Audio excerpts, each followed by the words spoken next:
Makulimlim na kalangitan at mga pag-ulan. Yan ang nararanasan sa malaking bahagi ng bansa ngayong araw ng Miyerkules.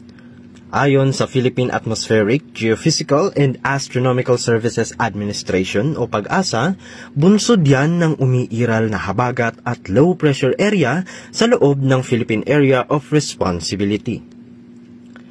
Batay sa huling report ng PAGASA, huling namataan ng LPA sa layong 780 kilometers silangang bahagi ng Virac, Catanduanes.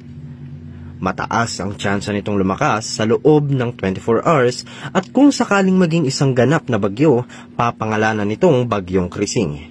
Makakaapekto ang nasabing LPA, partikular na sa Bicol Region, Eastern Visayas, Dinagat Island at Surigao del Norte. Samantala, habagat naman ang magdudulot ng maulap na panahon at mga pag-ulan sa ibang bahagi ng bansa. Apektado nito ang mga lugar, partikular na sa Metro Manila, Mimaropa, Cavite, Batangas, maging sa bahagi ng Visayas at Mindanao.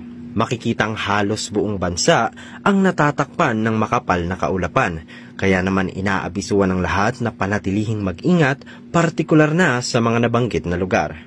Asahan ang patuloy na epekto sa bansa ng LPA at habagat hanggang bukas araw ng Huwebes.